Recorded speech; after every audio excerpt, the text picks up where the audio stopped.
On Monday, I was having a really tough time in Atlanta, losing iRating in all 3 races I ran that day. Because of that, I really prepared for the NIS race. I watched the esports race, I watched several real-life Atlanta races, and watched various videos of people racing NIS in the past. Through all of this, I was finally able to conquer Atlanta, and I was able to get my podium in my NIS race. Did I win? Did I come in third? You'll have to find out when I post the video, but regardless, I want to share what I have learned this week to help you win at NIS in Atlanta. Tip number 1, constantly look for the line that works for you.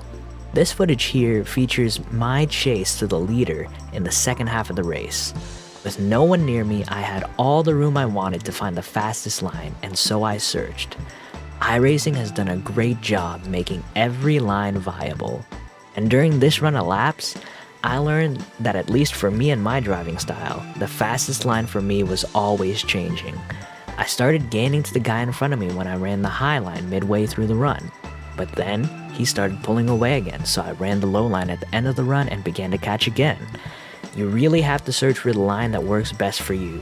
Don't settle for one line the whole race. Tip number 2.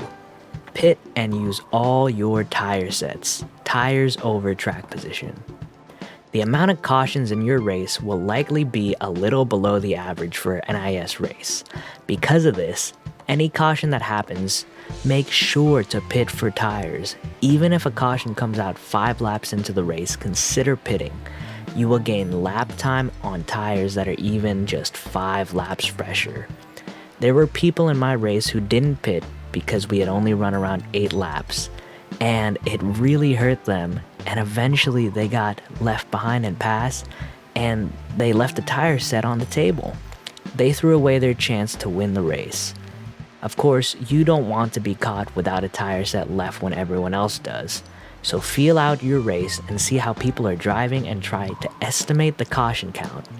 I think for most races though, pitting every time a caution comes out after a 5-lap run should lead you to be able to take advantage of all your tires.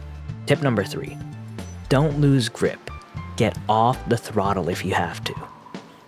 Even 3 to 4 laps into a run, you will lose a lot of grip and even slide on the straights if your wheel is even slightly turned, so be careful on the throttle. Don't be afraid to get off of it.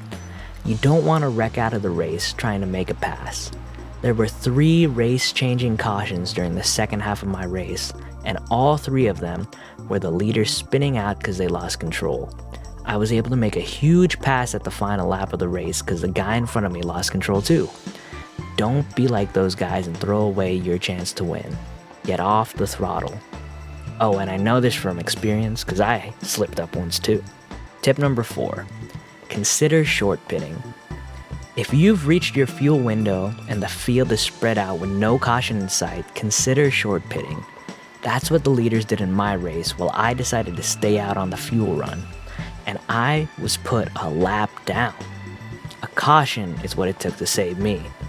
In fact, you may straight up have to short pit in order to win, because if the leaders do it and no cautions come out, you're going to be straight out of luck catching them.